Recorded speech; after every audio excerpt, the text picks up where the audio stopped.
नमस्कार दोस्तों। मेरा नाम है विजय कुमार और आप देख रहे हैं कॉमिक्स पिटारा चैनल को। दोस्तों, हम लोग कॉमिक्स पढ़ रहे थे चुड़ैलों का नाच, जो कि बाकीलाल की कॉमिक्स है। इसका पहला पार्ट मैंने अपने चैनल पे अपलोड कर दिया है। पहले पार्ट में मैंने इस कॉमिक्स को 25 पेज तक कवर कर दिया था। अब इस पार्ट में इसकी आगे की कहानी को शुरू करते हैं।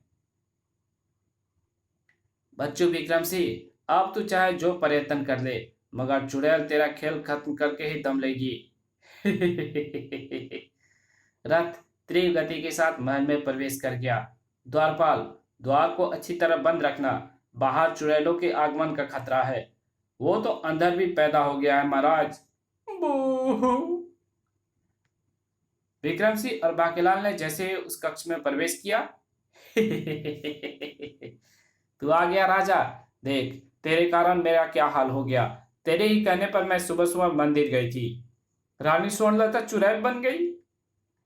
तूने ही कहा था कि 9-9 बजे तक कुंभकर्णों की तरह सोई रहती है, ना योग करती है, ना व्यायाम, ना सुबह की सैर, और दिन पर दिन मोटी होती जा रही है। जबकि मैं सिर्फ उतनी ही मोटी हुई थी जितनी जितनी सबसे सबसे मोटी ककड़ी। तेरे ही जिद पर मैं सुबह सुबह मंदिर गई और सांप लेकर लौटी। राजा देख, अब मैं चुड़ैल बन गई हूँ। अब मैं तेरी छाती पर मूंग दलूंगी और तेरा जीना हराम कर दूंगी। नहीं, होनप्पा तक ही हूँ। अरे बाप रे, ये तो पूरी चुड़ैल बन गई। कहीं मेरा भी गला ना दबा दे। बो। बाकेलाल, ये क्या हो रहा है? मेरे द्वारा चुड़ैलों का नाच देखने के बाद भी ये चुड़ैल कैसे बन गई? वो महाराज, पता नहीं। मैं दबा दबा मोटे का गला, दबा दे। तभी सेनापति, महामंत्री इत्यादि ने भीतर प्रवेश किया। महारानी जी, कृपया महाराज का गला छोड़ दे। कहीं ऐसा ना हो कि भय के कारण इनकी हृदय गति ही रुक जाए और इनका प्राणांत हो जाए। ठीक है सेनापति, तू कहता है तो मैं इस मोटे मुच्छर का गला छोड़ देती हूँ। सेनापति के कहने पर छोड़ दिया, मगर मेरे कहने पर क्यों नहीं छोड़ा? महारानी जी, अब आप अपने चेहरे से चुड़ैलों का मुखौटा उतार दें। अरे, ये तो ठीक है। मैं तो समझा था कि रानी चुड़ैल बन गई है। ये सब क्या नाटक है? महाराज, ऐसे नाटक का मशवरा सेनापति जी का था। जी हाँ महाराज। बाकेलाल के साथ आपके यहाँ से जाते ही रानी जी के मुंह से भैंसे के रम्माने जैसे स्वर निकलने लगे। फिर देखते ही देखते महारानी जी का स्वर गेंडे के समान भारी एवं कौवे के समान कर्कश हो गया, और महारानी जी तू तड़ाक जैसी अशिष्ट एवं अभद्र भाषा का प्रयोग करने लगी, जैसे कि चुड़ैल करती है। उसी क्षण मेरे मस्तिष्क में यह विचार उभरा कि क्यों ना महारानी जी के चेहरे पर चुड़ैलों का मुखौटा भी लगा दिया जाए, ताकि आप महारानी जी को इस रूप में देखने के अभ्यस्त हो जाएं, और फिर जब महारानी जी सचमुच चुड़ैल बन जाए तो तब तक आपको उन्हें उस रूप में देखने की आदत पड़ चुकी हो। स्वयं महारानी जी को यह विचार अति उत्तम लगा था। हाँ, अब जब मैं पूर्ण रूप से चुड़ैल बन जाऊंगी तो इस मोटे सांड को मुझे देखकर धक्का नहीं लगेगा। सेनापति, ये तुमने बहुत अच्छा काम किया। उसके लिए हम तुम्हें बाद में इनाम देंगे। राजा विक्रम सिंह ने राजा विक्रम सिंह के पेशानी पर कई बल पड़े। बाकेलाल, तुमने तो कहा था कि चुड़ैलों का नाच देखने के बाद रानी ठीक हो जाएगी, मगर इसकी आवाज तो अभी भी चुड़ैलों जैसी कर्कश एवं भद्दी है। ये बोल भी अभद्र अंदाज में रही है। मेरी बात झूठी नहीं हो सकती महाराज। चुड़ैलों के नाच का प्रभाव अवश्य पड़ेगा, किंतु फिलहाल तो आप इन व्यक्तियों के विषय में सोचे जो चुड़ैलों का नाच देखने के कारण आप पर टूटने वाली है, अन्यथा आपकी मृत्यु निश्चित है। कुछ हमें भी तो बताइए बाकीलाल जी कि आखिर बात क्या है? सचमुच समस्या गंभीर थी, किंतु महाराज चुड़ैलों से मुकाबला किस प्रकार करेंगे? अभी तो हमें यही नहीं पता कि चुड़ैल महाराज पर किस प्रकार से आक्रमण करेंगी। तभी हनुमान जी संकट मोचक हैं। हनुमान जी अवश्य मदद करेंगे। आप चाहे जो कर लो, मोटा नहीं बचने का। मुझे शीत पेड़ का वरदान भी प्राप्त है। इस बार मुझे राजा बनने से कोई नहीं रोक सकता। आप कौन हैं और आपके बजरंगबली हमारी मदद किस प्रकार से कर सकते हैं? तुम मुझे सिद्ध पुरुष कह सकते हो। मैं तुम्हारे उन चुड़ैलों के हमलों में मदद के लिए हनुमान जी का आह्वान करूंगा। बाकी सभी लोग भी वहां बैठ गए। अब मैं बजरंगबली हनुमान जी का आह्वान करूंगा, किंतु आप में से कोई एक व्यक्ति मेरे निकट आ जाए ताकि मैं उससे कुछ क्रियाएं पूर्ण करवा सकूं। क्रियाएं तो बाकेलाल ही करेगा। बाकेलाल, जैसे ये सिद्ध पुरुष कहे वैसा करो। ये हमारे जीवन और मृत्यु का प्रश्न है। जो आज्ञा महाराज। ये क्रियाएं तो मैं स्वयं ही पूरी करना चाहता था, ताकि क्रियाएं गड़बड़ कर दूं और हनुमान जी प्रसन्न होकर मोटी की मदद को ना आए। बाकेलाल, ये लो। ये क्या है? बाकेलाल, इस शीशी में चमेली का तेल है। इसमें से कुछ तेल अपने हथेली पर पलट लो, ठीक है? अब इस तेल से हनुमान जी की मूर्ति की मालिश करो। मूर्ति की मालिश? लेकिन मालिश तो शरीर में स्फूर्ति लाने और सेहत बनाने के लिए की जाती है। मूर्ति की मालिश करने का क्या लाभ होगा? ये क्रिया हनुमान जी का आह्वान करने की क्रियाओं में से एक है, इसलिए तेरा ऐसा करना अनिवार्य है पुत्र बाकेलाल। ठीक है, मैं मालिश कर देता हूँ, मेरा क्या जाता है। अब इस वस्त्र से हनुमान जी पर लगाए तेल को पोंछ डालो। बाकेलाल ने मूर्ति पर लगा तेल पोंछ डाला। मोटा बचने का तो है नहीं।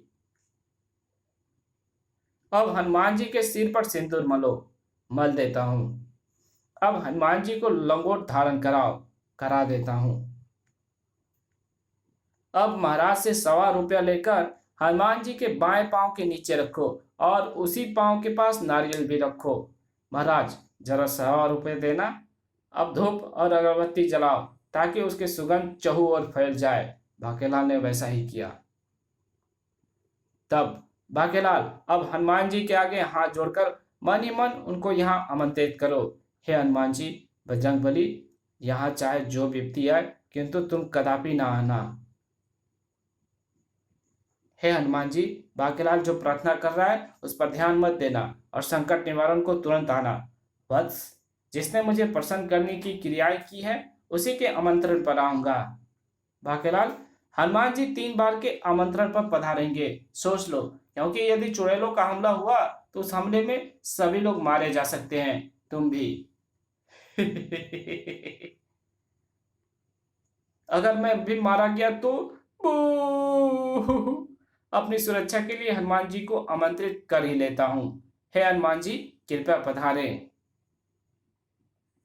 वत्स बाकेलाल, विशालगढ़ के हनुमान मंदिर में मेरी विराट मूर्ति के हाथ में जो गद्दा है, मैं उसमें अपनी शक्ति भर दूंगा। तुम तुरंत जाकर उसे प्राप्त करो और फिर शत्रु का अंत करके गद्दा को यथास्थान पहुंचाना भी तुम्हारा काम होगा। चलो, ये अच्छा हुआ, मैं विलंब से गद्दा लेकर आऊंगा। वत्स बाकेलाल, इस काम में अपने साथ सेनापति को अवश्य ले जाना, अन्यथा कहीं भारी भरकम गद्दा लाते हुए तुम्हारी पसलियों में मोच न आ जाए। जय हो हनुमान जी की जय हो। उन्होंने मेरी शक्ति को पहचाना। बाकेलाल सेनापति के साथ गद्दा लाने को विदा हुआ ही था कि मैं हूं चुड़ैल पथरीली। मैं वायदा करती हूं कि जब तक तुम्हारे पास हथियार हैं तब तक मैं तुम पर प्रहार नहीं करूंगी। अरे, ये तो आप ही धमकी। बाकेलाल तो मंदिर में नहीं पहुंचा होगा। तुम्हारे पास तीर है? हाँ है। तो फिर बरसाओ बरसाओ, साय साय।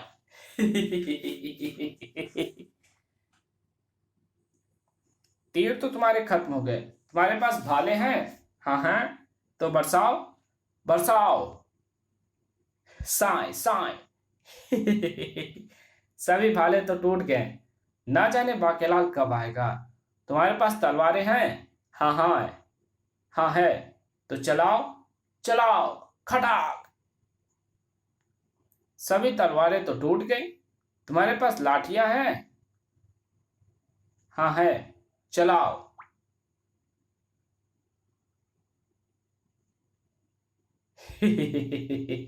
ये भी सारी टूट गई। हमें किसी प्रकार बाकेलाल के आने तक इसी प्रकार युद्ध में उलझाए रखना होगा। हाँ, यही एक रास्ता है जिससे कि इसका ध्यान महाराज की ओर नहीं जाएगा। तुम्हारे पास हड्डियां हैं? हड्डियां? हम हड्डियों से युद्ध नहीं लड़ते, लेकिन मैं हड्डियां तोड़ने के लिए युद्ध लड़ती हूँ, और अब मैं तुम्हारी हड्डियां तोड़ूंगी। तुम्हारे बाद में बारी आएगी। तुम्हारे बाद में बारी आएगी तुम्हारे राजा की, और मुझे पता चल चुका है कि तुम्हारा राजा कौन है। नहीं, ठहरो, अभी हमारे पास और भी कई तरह के हथियार है, जैसे जूते, चप्पल। ओह, तो फिर मारो, मारो। अब और भी कुछ है क्या, या फिर मैं अपना काम शुरू करूं? अभी लात घुसे बाकी है, तो मारो। इसे मारने से तो हमें ही चोट लग रही है। आह, उफ। और भी कुछ है क्या? मेरे ख्याल में अब कुछ नहीं होगा। अब मैं अपना काम शुरू करती हूँ। आह, क्यों? बू। ठहरो, अभी और भी है। वो ऐसा हथियार जिसे ना तुम नष्ट कर पाओगी और ना ही खत्म कर पाओगी। है? ऐसा कौन सा हथियार है जिसे तुम मुझे मारोगे और जिसे मैं नष्ट नहीं कर पाऊंगी? वो हथियार है आंख। हम आंख भी मारते हैं। तो फिर मारो, जल्दी करो। अभी मैं और प्रतीक्षा नहीं कर सकती। इसे आंख मारो। महामंत्री जी, ये नहीं हो सकता। हाँ, ये नहीं हो सकता। हम सैनिक हैं तो क्या हुआ, हमारे भी कुछ अरमान हैं। क्या मतलब? अगर ये सुंदर कन्या होती तो हम इसे 50,000 बार आंख मारते, किंतु एक चुड़ैल को हम आंख कैसे मार सकते हैं? महामंत्री जी, अगर ये लोग आंख नहीं मार रहे हैं तो फिर आप ही इस चुड़ैल को आंख मार दीजिए, अन्यथा ये फिर मुझ पर आक्रमण करेगी। ठीक है महाराज, जो आपकी आज्ञा। हे प्रभु, मुझे क्षमा करना, इसको आंख मारना मेरी व्यवस्था है। महामंत्री ने चुड़ैल को आंख मारना आराम की, किंतु ये तो कोई मारना ना हुआ। तुम मुझे मूर्ख बना रहे हो, और मैं मूर्ख नहीं बनने की, और मैं मूर्ख नहीं बनने की। हट पीछे। घुर्र। राजा, अब तू नहीं बचने का। दुष्टा, अब तू नहीं बचने की। हनुमान जी की गद्दा का प्रहार तुझे सीधा नरक का रास्ता दिखा देगा। धाड़। शाबाश बाकेलाल, तुम सही समय पर आए हो। मार दो इसे। आ! मेरी मृत्यु हनुमान जी की गद्दा से ही होनी थी। वो मारा, चुड़ैल गायब हो गई। किंतु महाराज घायल हो गए हैं। इन्हें तुरंत उपचार की आवश्यकता है। उठाओ इन्हें। मैं तो भगवान से यही दुआ करूंगा कि इन्हें जल्दी उठा ले। ओह, मैं तो गद्दा इसीलिए चला दी थी क्योंकि मुझे मालूम था कि मोटा चुड़ैल के तीसरे हमले में ही मरेगा, अन्यथा मैं कभी ऐसे नेक कार्य ना करता। बाकेलाल, तुम गद्दा वापस रख कर आओ। रानी की दशा पल प्रतिपल खराब होती जा रही थी। इसको कुत्ते की तरह क्यों उठा कर ला रहे हो? चुड़ैल पथरीली की हमले में महाराज घायल हो गए हैं। महारानी जी, इनको तुरंत उपचार की जरूरत है। इनको उपचार की सख्त जरूरत है। अब इनका यहाँ उपचार करावे। भाग्यलाल गदा रखकर आता ही होगा। तब तक मैं भगवान शंकर को प्रसन्न करने की चेष्टा करता हूँ। बार बार हनुमान जी की मदद के लिए बुलाकर उनके आराम में खलल डालना ठीक नहीं होगा। भाग्यलाल के लौटते ही सिद्ध पुरुष ने भगवान शंकर के आह्वान की क्रियाएं आरंभ कर दी। प्रसन्न चित्त से पवित्र शिवलिंग को दूध से स्नान कराओ भाग्यलाल। अब भांग धतूरे का भोग लगाओ। शंकर भगवान, इस बार तुम्हारी एक नहीं चलने की। इस बार मुझे शीत पेंट का वरदान प्राप्त है। मैं विशालगढ़ का राजा बनकर ही रहूंगा। अब हाथ जोड़कर शंकर भगवान का आह्वान करने से पूर्व यह सोच लेना बाकेलाल कि चुड़ैलों का संकट किसी भी पल किसी पर भी मंडरा सकता है। ना जाने कौन है ये जो अपने आप को सिद्ध पुरुष करता है। महाराज भी किस किस को अपने गले लगा लेते हैं। गुर्र। बाकेलाल ने जैसे ही शंकर भगवान का आह्वान किया कि गूंज उठा वो स्वर। बाकेलाल, मेरे मंदिर में मेरे हाथ में जो डम डम डम डमरू थमा है वो तुम्हें आने वाले संकट से बचाएगा। बाकेलाल, चलो, मैं स्वयं तुम्हारे साथ डम डम डमरू लेने चलता हूँ। कमबख्त ने ऐसा फंसा है कि मैं चाहकर भी मना नहीं कर सकता। अरे महाराज, आप तो उठकर चलने फिरने भी लगे। हाँ बाकेलाल, मैं ये देखने आया था कि शंकर भगवान का आह्वान कर लिया है या नहीं। हम डमरू लेने जा रहे हैं। श्वेत पुरुष के साथ बाकेलाल अभी महल से निकला ही था कि बानरासुरी चुड़ैल से तो नहीं बच पाएगा। तू राजा है। अरे, चुड़ैल भी तो आ गई। तुम में से राजा कौन है? विशालगढ़ का राजा मैं हूं। राजा, मेरे हाथों कष्टप्रद मृत्यु प्राप्त नहीं करना चाहता तो तुरंत मेरे लिए केलों का इंतजाम कर। केलों के गुच्छे, क्या हम केलों के बाग तुम्हारी सेवा में हाजिर कर देंगे वनरासुरी। बस तुम थोड़ी प्रतीक्षा करो, शीघ्र ही। ये लो, पूरी 20 थैली भरकर केले। 20 थैली? चुड़ैल तो क्षण भर में 20 थैली केले को हजम कर गई। 20 थैली गए पेट के अंदर। और लाओ, और केले कहाँ से लाए? 20 थैली केले कम थोड़े ही तो होते हैं। तो फिर राजा मरेगा। वनरासुरी ने चट्टान राजा विक्रम सिंह पर फेंक मारी। धम। आ! फिर ठीक तभी बज उठा वो डमरू। धुड़ुड़ धुड़ुड़। ओह, ये डमरू कौन बजा रहा है? महाराज के ऊपर से चट्टान हटाओ।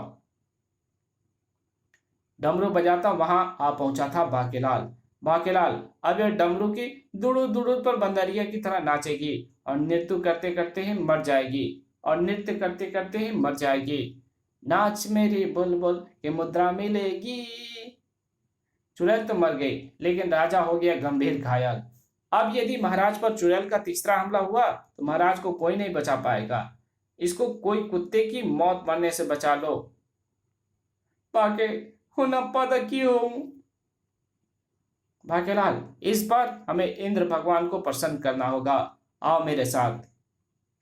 इधर गंभीर मंत्रणा जारी हो चुकी थी। भले ही बाकेलाल एवं सिद्ध पुरुष के प्रयासों से दोनों चुड़ैल मारी गई, किंतु महाराज को उनका हमला भी झेलना पड़ा है। अब महाराज का शरीर तीसरी चुड़ैल का हमला झेलने के लिए तैयार नहीं है, तो फिर क्या करें? मेरे विचार में महाराज को विशालगढ़ के सिंहासन का त्याग करके किसी अन्य को राजा बना देना चाहिए। चुड़ैल यहाँ आकर उसी राजा पर हमला करेगी। इस प्रकार ही महाराज के प्राण बचाए जा सकते हैं, क्योंकि ये चुड़ैलों का अंतिम हमला है। किंतु इस समय तो जो व्यक्ति राजा बनाया जाएगा उसके प्राण संकट में होंगे। हाँ, किंतु महाराज के प्राण बचाने का कोई दूसरा उपाय नहीं है, और ये जरूरी नहीं है कि बकरे के प्राण संकट में पड़े। बकरा? हाँ, मेरा मतलब उससे है जो राजा बनेगा। महाराज का शरीर तो 2 चुड़ैलों के वार खाकर घायल एवं कमजोर हो चुका है, किंतु हो सकता है कि बकरा चुड़ैल का वार सह जाए। हम इसी प्रकार से अपने प्रिय राजा के प्राण बचा सकते हैं, किंतु बकरा बनेगा कौन? इस सवाल पर राज दरबार में चुप्पी छा गई। इस चुप्पी को महामंत्री ने तोड़ा। सांप की बॉम्बे में जानबूझकर हाथ कोई नहीं डालता, शेर की मान में कोई नहीं जाता। इसका तो एक ही तरीका है, हमारे नामों की पर्चियां डाली जाए, जिसका भी नाम उस पर्ची पर लिखा हो राजा उसे ही बनाया जाएगा। तभी, अगर ऐसी बात है तो मैं राजा बनने को तैयार हूं। तुम कौन हो? नहीं था, मैं एक शिकारी था। एक बार शिकार पर गया तो मेरा एक हाथ भेड़िया खा गया। दूसरी बार गया तो मेरी एक टांग भालू खा गया। तीसरी बार गया तो दूसरी टांग मगरमच्छ खा गया। चौथी बार गया तो मेरा दूसरा हाथ शेर खा गया। 5वीं बार मैं गया नहीं। अब मेरे पास सिर बचा है। अब मैं भीख मांगने का धंधा करता हूँ। मैं चाहता हूँ कि मैं अपने राजा के लिए बलिदान कर दूं। मेरे बाद मेरे पुत्र ही सिंहासन संभालेगा, क्योंकि राजा के पश्चात उसका पुत्र ही सिंहासन का उत्तराधिकारी होता है। तो फिर बोलो विशालगढ़ के नए राजा शिकारी सिंह की जय। हम तुम्हारी भावनाओं को समझते हैं शिकार सिंह, किंतु बिना हाथ पांव के तुम आलू के बोरे की तरह लगोगे, और चुड़ैल तुम्हें देखते ही समझ जाएगी कि तुम राजा नहीं हो। जाओ, घर जाओ भाइयों, इसे ले जाओ। इसका भला करना चाहते हो तो इससे दो एक शिकार और करवाओ। फिर वैसा ही किया गया। सेनापति, इस घड़े में सबके नामों की पर्चियां डाल दी गई है। बाकेलाल इंद्र का वज्र लाने इंद्र मंदिर गया है। वत्स बाकेलाल के आते ही उसी के हाथों एक पर्ची निकलवाकर पर्ची में लिखे नाम वाले व्यक्ति को तुरंत नया राजा घोषित कर दिया जाएगा। तब तक इस द्वार पर ताला लगा देते हैं और महल की चौकसी करते हैं, ताकि चुड़ैल महाराज तक ना पहुंच पाए। गनीमत थी, बाकेलाल के लौटने से पहले चुड़ैल नहीं आई। और बाकेलाल, इस घड़े में से तुरंत एक पर्ची निकालो। जिसके नाम की पर्ची निकलेगी उसे विशालगढ़ का नया राजा घोषित कर दिया जाएगा। नया राजा? हाँ, पहले पर्ची तो निकालो, फिर सब कुछ बताते हैं। ठीक है। पर्ची निकली। बाकेलाल के नाम की। हमारा नया राजा बाकेलाल। बोलो राजा बाकेलाल की जय। मैं नया राजा? वो तो मुझे बनना ही था, क्योंकि मैंने घड़े में भरी सारी पर्चियों पर अपना नाम लिख दिया था। शुक्र है इंद्र का वज्र लेकर लौटने पर मैंने सही समय पर महामंत्री के मुंह से पर्चियों वाले घड़े और नया राजा बनाए जाने की बात सुन ली थी। विक्रम सिंह मरने से पहले नया राजा बनाना चाहता होगा। सभी आवश्यक रस्में एवं प्रक्रियाएं विधिवत पूर्ण कर ली गई थी। बाकेलाल, आज से तुम विशालगढ़ के नए राजा हो। महाराज को पकवान तो खिलाओ, हलाल होने से पहले बकरा भी खाता है। किंतु चुड़ैल नासुरा ने ऐसा अवसर नहीं आने दिया। इसे पकवान खिलाकर क्या मिलेगा? यह तो स्वयं मेरा पकवान है। लो, चुड़ैल भी आ गई मोटे मुच्छर का अंत करने, और इस बार मैंने सिद्ध पुरुष की निगाहों से बचाकर वज्र भी राह में फेंक दिया। अब मोटा मरेगा और मैं भी राजा बन गया। तभी सिद्ध पुरुष भी अंतर्धान हो गया। बाकेलाल, मैं सिद्ध पुरुष नहीं, सिद्ध पेड़ हूं। तुम्हारी इच्छा पूर्ण हो गई, अब मैं चलता हूं। सिद्ध पेड़? ओह! नौसरी गंडासा लेकर बाकेलाल पर झपट पड़ी। लेकिन ये चुड़ैल मुझ पर क्यों झपट रही है? मैं विशालगढ़ का राजा थोड़े हूं। मृत्यु को सामने देखकर झूठ मत बोल राजा। मैंने अपनी आंखों से देखा है कि सभी लोग तेरी जय जयकार कर रहे थे। नौसरी का खड़ग बड़ी तेजी से लहराया, किंतु उसी क्षण नौसरी पर आकर गिरा वज्र। ओ अम्मा! ऐसा तो तभी होना था जब मैं गलत व्यक्ति पर अपना शिकार समझकर उस पर प्रहार कर बैठती। बू! अब मेरे साथ साथ नाचने गाने वाली सभी चुड़ैलों का अंत भी हो जाएगा। बू! उसी समय महाराज के कक्ष में, महाराज, मेरी आवाज ठीक हो गई और मैं भी बिल्कुल स्वस्थ महसूस कर रहा हूँ। तभी भजन देवता प्रकट हुए। रानी स्वर्णलता, अगर महाराज चुड़ैलों का नाच ना देख लेते तो सारी चुड़ैल महाराज के कारण मारी ना जाती, तो तुम चुड़ैल में परिवर्तित होकर विक्रम सिंह को अपना आहार बना लेती। किंतु अब ध्यान रखना, फटे बांस बरेली में भजन कभी ना गाना। फिर विक्रम सिंह ने जब वहां पहुंचकर सारा हाल बताया तो बाकेलाल, कहाँ है मेरा बाकू? ओह, ये रहा बाके दे पुच्ची। बेटा गर्ग, अगर मुझे पता होता कि रानी चुड़ैल बनकर राजा को खाने वाली है तो मैं इसे चुड़ैल का नाच क्यों दिखाता? बाकेलाल, अब तो चुड़ैलों का संकट टल गया है, अब और मैं ठीक भी हो गया हूँ। अब तुम राज्य पद से त्याग पत्र दे दो, क्योंकि राजा तो मैं ही हूं ना, और मेरे बाद मेरा पुत्र मोहक्सी होगा, जो आजकल गुरुकुल में शिक्षा प्राप्त कर रहा है। बेटा गर्ग, सत्यानाश! बोलो महाराज विक्रम सिंह की जय। इसी के साथ ये कहानी यहीं खत्म होती है। मिलेंगे एक और नए कॉमिक्स में, तब तक के लिए बाय। वीडियो अच्छी लगे तो वीडियो को लाइक कर देना, चैनल पर नया आया तो चैनल को सब्सक्राइब कर देना, एक अच्छा सा कमेंट भी कर देना। मिलते हैं आपसे एक और नई वीडियो में, तब तक के लिए बाय।